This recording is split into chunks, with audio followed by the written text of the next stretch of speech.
Scientific writing is a process that produces a standard form written report. And if you look about the general writing and scientific writing, there is a lot of difference between scientific or academic writing and the general writing. Because in general writing there is no structured format, but in scientific writing there is some structured format, and in scientific writing it is more like formal way of writing is there, and which needs some evidence, which needs some citations. But in general writing, we don't need any citations and the evidence. It is an informal. So we are discussing here, and we are just talking about what is scientific writing. So basically, in this lecture series, I will just cover here research topic, abstract, introductions, literature review, objective of research, research methods and approach, and reference. So first of all, I will just go through research topic, because this is very much important for all the researchers. And I already told you, basically this is for the scholars who are pursuing their PhD. Like if you talk about research topic must be precise and brief and reflecting the correct relationship among the variables. So variables here, it's about dependent and the independent variables, because without variables we cannot consider, we cannot do the research. That is very much important. So we have to see whether that our topic has link with the variables or not. That is first important things before taking any topic. So basically that is one challenge is also the new researchers. Okay, generally they face the problems in research while selecting the topic refers broad area of the study. So even my scholars, and he asked me one question that, sir, I want to do research on financial literacy in India.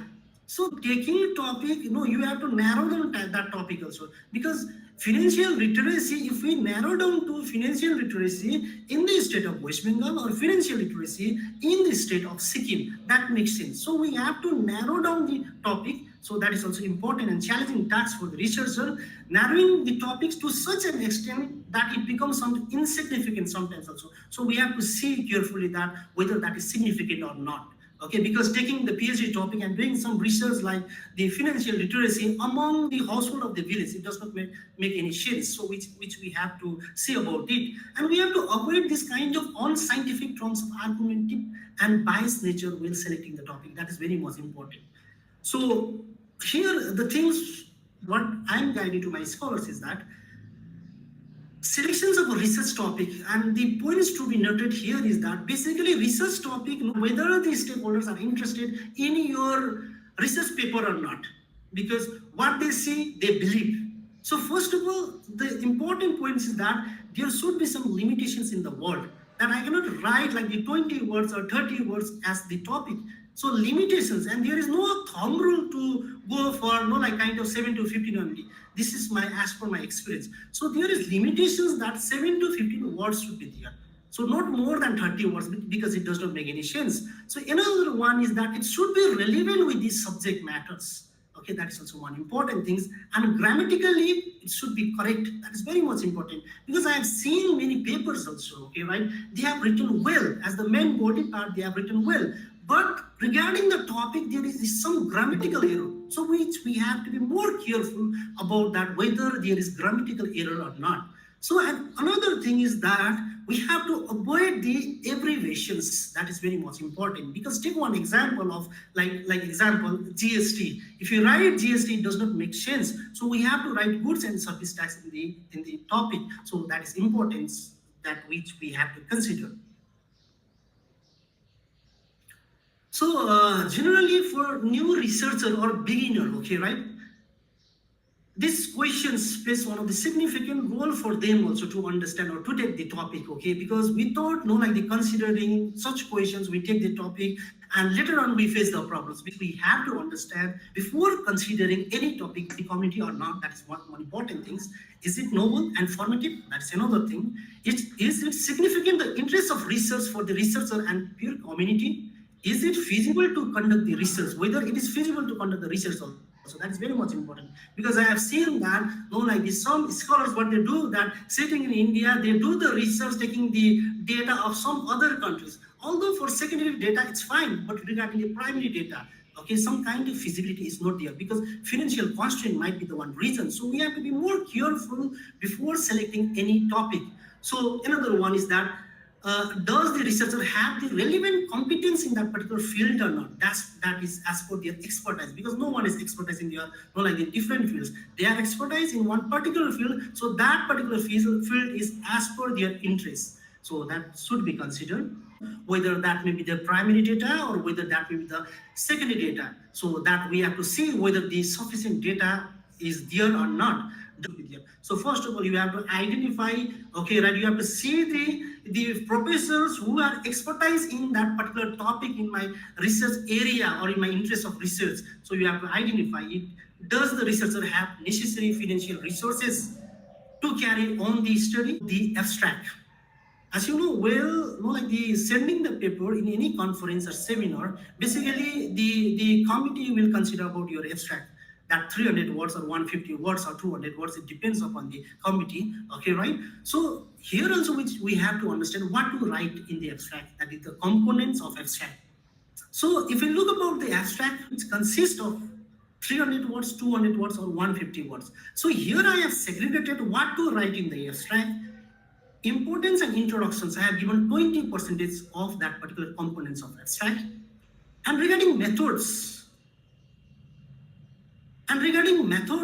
okay, 30%, because as you know, methods, that how you have conducted the research, whether you have used primary data or secondary data, okay, what type of the questionnaires which you have used, whether that is self-structured questionnaires or whether the interview or the schedule, these particular things. So I have given here 30%. And results, findings, you have to write here 30% of the components of abstract. And last one is the implications of your research work, 20%. So here the implications is that whether it is beneficial to the society or the community, and your recommendations should be there. So this is the components of abstract, so which we have to write in the abstract before submitting abstract to the conference or the seminar. Basically, they follow these particular things. Now I will come to the introduction part, okay, right? Because even my own scholars, they usually ask me questions, sir, what to write in introductions. In introductions, I have given here the informations as per my knowledge. The first important things before starting the introduction, okay, you have to write the aims of this paper, so it attract the stakeholders to read your paper. Second one is your notions of selections of research topic, emergence of research problem, definition of terms of research problem, delimitation of research problems, what motivated you to do the research. This all comes under the theoretical background of your study also. Apart from that, okay, this is also one question, that why you conduct the research, that should be reflected in this introduction. And what is the purpose to do the research, when you conduct the research, where you conduct the research. So this, like the things have to be considered in the introduction part. You have to understand that the purpose of literature review also, because it's not like that some authors has written some article, we just take the few words from that or sentence from that particular paper and we write in our papers. It's not like that, because literature review, the main motive of doing literature review is to identify the research gap, and that research gap is relevant, which should be relevant with the research problems, and that research problem will be your research topic.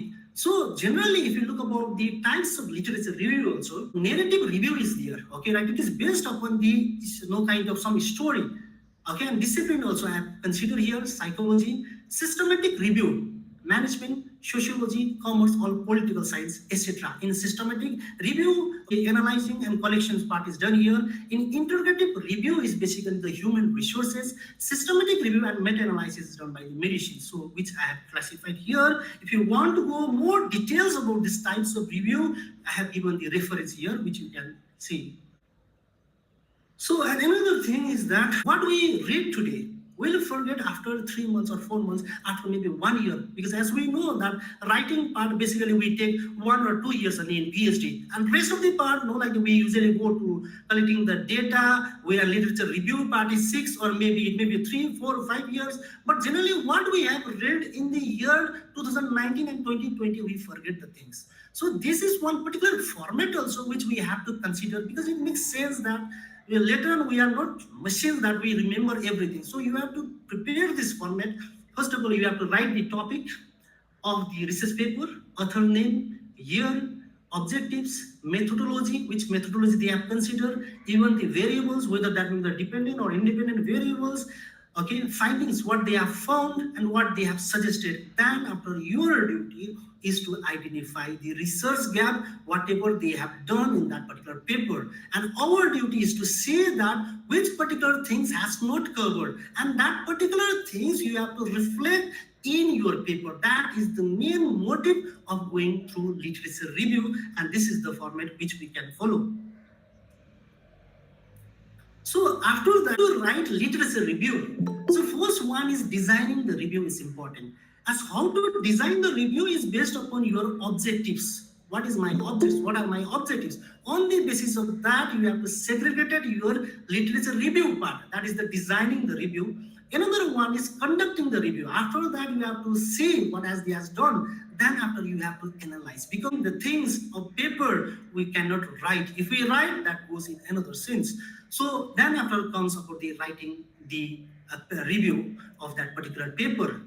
So here, how to write that review also. There is some systematic rules, and I have already told you that these are the rules of thumb, okay, right? What to write in the introductions, I have given the concise definitions of topic, scope of related literature, two state general findings should be there, should be reflected, and there is main body in the literature review. Each work should be critically summarized and evaluated for its ideas, theories, methodology, and conclusion. That is the main body part. And conclusion part, you have to, reviewers should evaluate that particular proposal. That's so that the summarizations of that key findings you have to write by yourself, and you have to give some complete and correct citations of every sources from where you have collected. That's why I am saying that academic writing and journal writing is different, because in academic writing, okay, right, we need citations, we need reference, that the evidence should be there. So this is the process that how to write the literature review. After that, again, the questions comes about the objectives, okay, right? This also comes under the academic writing only. Related with the objectives, scholars or some student might think that what to write in the objectives, because that is a questionable things. Because in order to write in objective also, we have to be more careful that whether we can complete our dissertations or kind of the PhD thesis in time or not. So before considering or before writing any objectives, the objectives should match with these particular points. So I will just read these points to examine the research problem. So first of all, because as I already told you, in research generally we see the problems. If there is no problem, no research is there. Because nowadays, okay, right, if the data is sufficient, available, we do the research. But that is absolutely wrong. The one thing is that where there is problem, there is research. So first of all, we have to highlight the problems to examine the research problem. Research problem is related with your research topic, so which we have to consider. Second one is that to compare between the various variables. As you know, while taking any topic, I already told you, there is variables like dependent variables or the independent variables. Assume the financial literacy in Sikkim, okay, right? Here the financial literacy of the household. Here we have taken the financial literacy as the dependent variable, and the socio-economic factors is the independent variables. So we have to see the relationship between these two variables. So that is important, which we have to consider. And third one, to find out the challenges in respect to the research problems. What are those challenges, okay, right, in the research problems that should be considered, and to identify the gaps in research, and research gaps should be highlighted here. And last one, to investigate using defined process, how you will do the investigations, to examine, to identify, okay, this place, or to analyze. That is like that particular word we can use in this objective. So this is the core components of the objectives what we have to write. And I already told you that is not the rule of thumb, but these things is as per my experience, what I have learned in my research days. So as Professor Sanjay Kumar sir has already highlighted regarding the sampling techniques, okay, right? And in research, we believe that if we increase the sample size, the error will be reduced. Yes, generally, if we increase the sample size, the error margin of error will be reduced.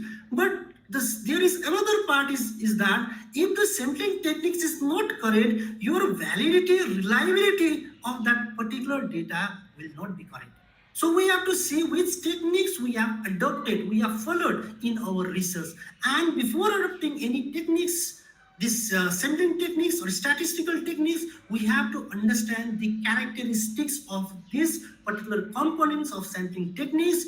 Why I am going through simple random sampling? Because as you know, simple random sampling is like the example, you can take the lottery system and systematic sampling, okay, where this proper system is stratified is that where this particular sample is mutually exclusive, okay, heterogeneous, okay, then after they will pick randomly the sample and the cluster, that particular is also known as the area sampling, okay. So in non-probability sampling we have quota sampling, purposive sampling, snowball sampling, and convenience sampling, okay. It is not possible to cover the entire things, so I will just stop in this particular part only. Sampling techniques, before going adopting any techniques, we have to understand that the characteristics of that particular the techniques also, which techniques we are adopting, because it is just like I feel that while playing guitar we can play the guitar, okay, we can play any chords G, A, B, C, etc., but we have to know which is appropriate for my research, which chord is appropriate. So in order to know about that particular guitar chords, same things in sampling techniques also, we have to understand about sampling techniques, features also. Then we can adopt these features is particular, or these features is more feasible in my research work. So that is also important things. Before adopting any sampling techniques, we have to see the characteristics of sampling techniques. So sample size, I already told you that like one scholar asked me, so how much I have to take the sample? Okay. Some like they say, so can I take 300 samples? Some say that can I take 400 samples? Can I take 500 samples? No. So the reason is that we are taking any sample is the part of the populations only. Okay, right? There is no hard and fast rule that to take 400 samples, to take 500 samples. Okay, one day I asked questions, why not 600, why not 800, why not thousands? Because these are some questions no one can answer about it. Okay, and which we have to understand. It depends upon the scholars that how much samples you have to take, but you have to understand by collecting the data, particular data, up to that okay, right, extent, you know that if I collected more than that, I will get the same result. Then after you have to stop there. Then you know this is my sample size. Because beforehand we cannot know, because it depends upon the characteristics, socio-economic or demographic factors of that particular area. I have given link here, even monkey survey software is also there, which gives the results, not exactly the sample size, but generally they will suggest you that this sample size you have to adopt for your research work as per your populations. So this is the last one, okay, right? As we have to write the reference, because I already told you this is a scientific writing or academic writing. In academic writing, evidence is required. Without evidence, okay, right? Like without citation, that papers will not consider.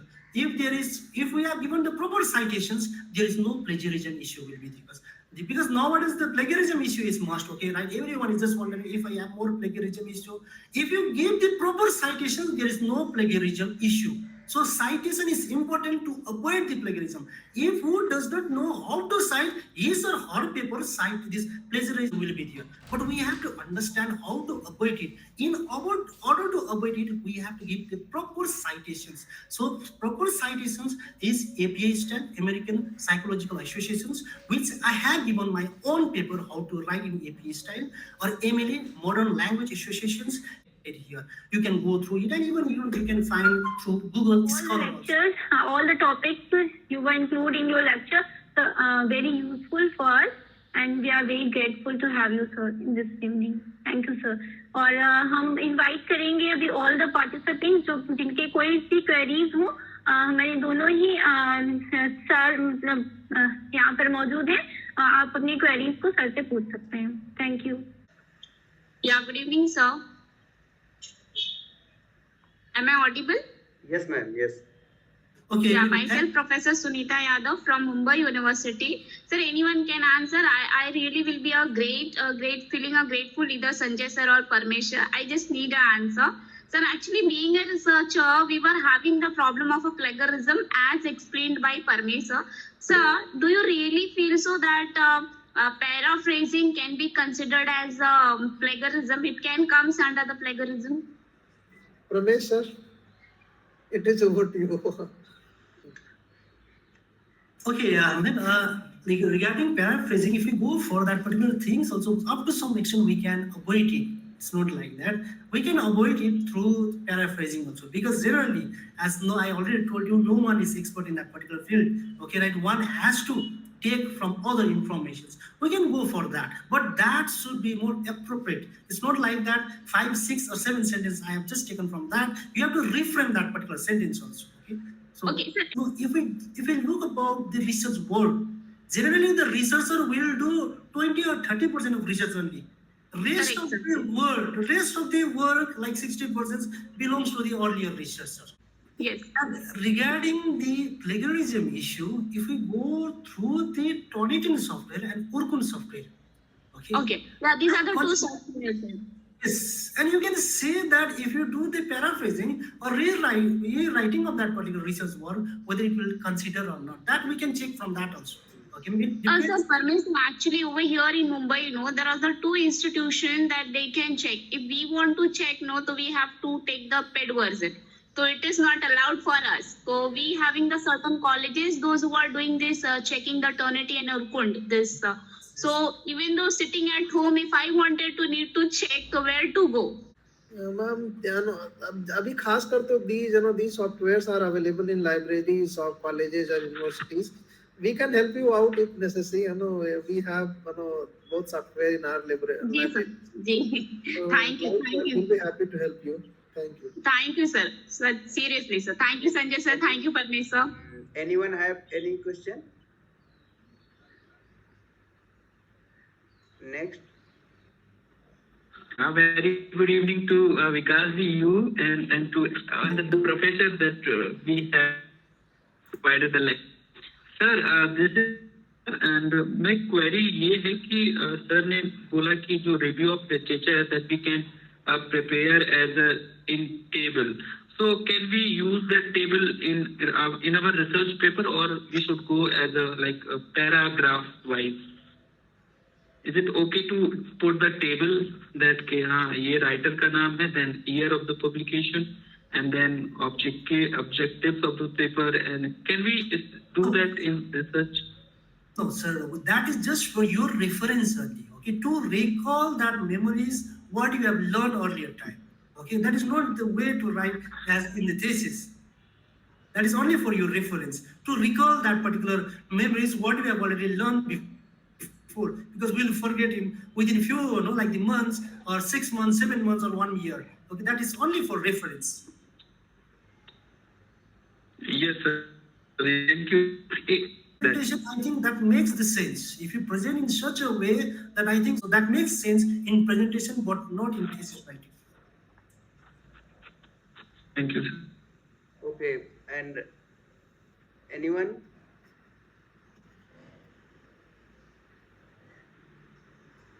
Anyone? Yes, Suraj Maurya ji. Hello sir, good evening sir. हाँ, अभय जी आप पूछिए.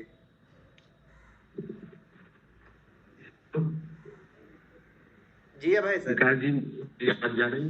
हाँ, आ रही है. अरे sir, मेरा sir से question है.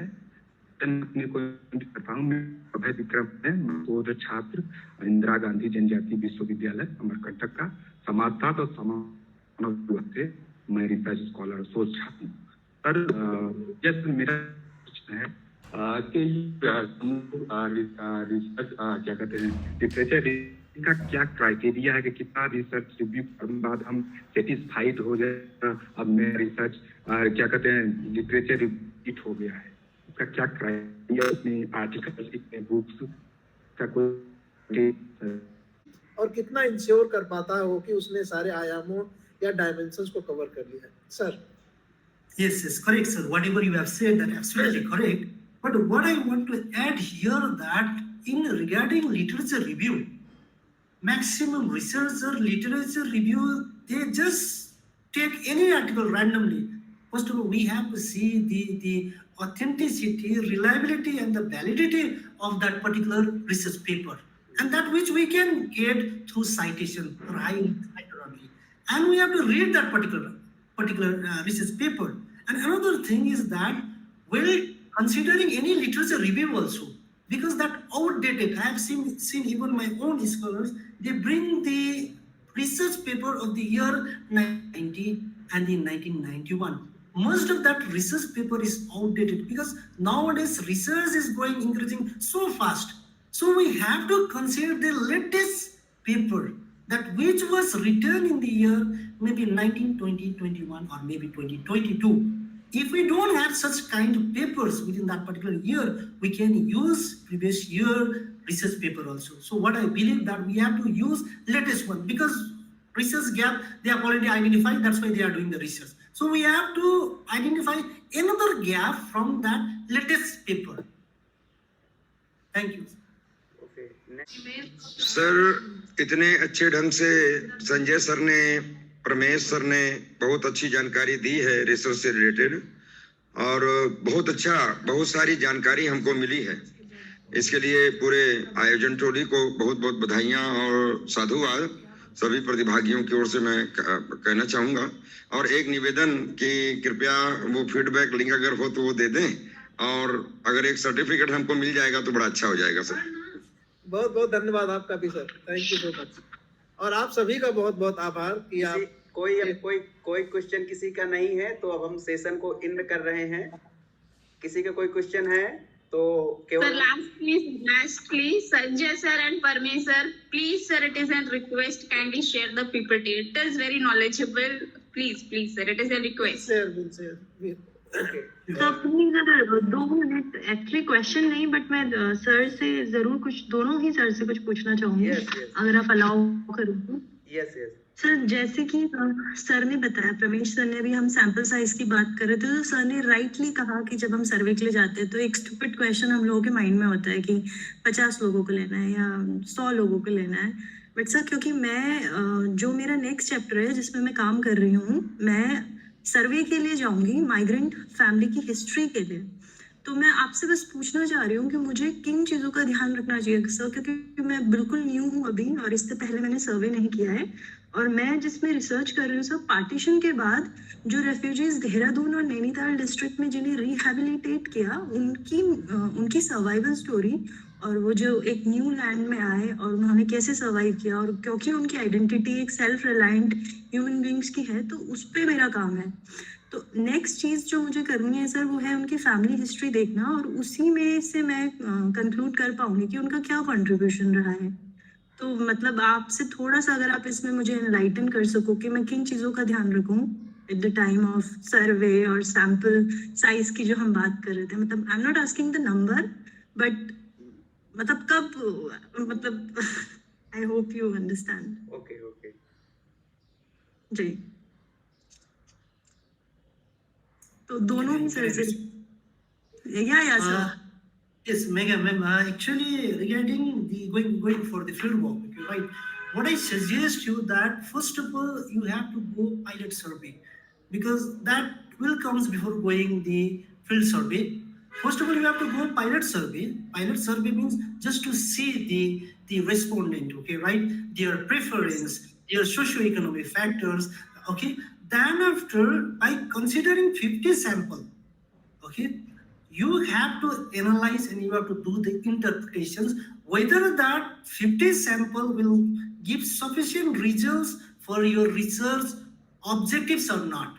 If you are satisfied with this pilot survey, definitely you can go for the further survey. So you have, there is some benchmark. First of all, think that in your mind, first pilot survey is there.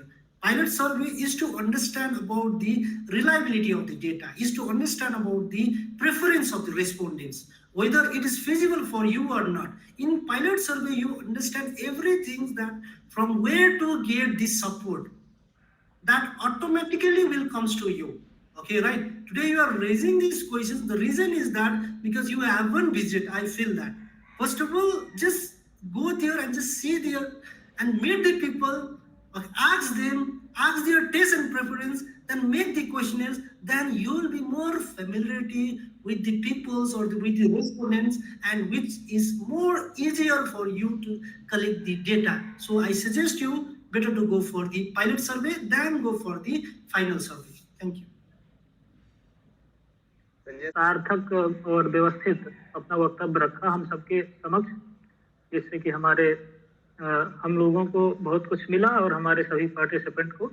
तो मैं दोनों वक्ताओं के प्रति बहुत तहे दिल से शुक्रगुजार हूँ कि आपने बहुत व्यवस्थित तरीके से हम सबको रिसर्च के प्रति एकेडमिक जगत में कैसे उत्कृष्ट रिसर्च किया जाए या उसमें लेखन किया आपने एक्सप्लेन किया। और आज की संचालन समिति, संयोजन समिति एवं विकास जी तथा हमारे सभी पार्टिसिपेंट शोधार्थी साथी, जिनकी वजह से कोई भी कार्यक्रम सार्थक और सफल नहीं होता है, अंत तक जुड़े रहे और सबने सार्थक सवाल और अपनी जिज्ञासाएं रखी और सारी बातें हुई। तो इस प्रकार बहुत अच्छा कार्यक्रम रहा और सभी के प्रति बहुत बहुत धन्यवाद, बहुत बहुत हार्दिक आभार।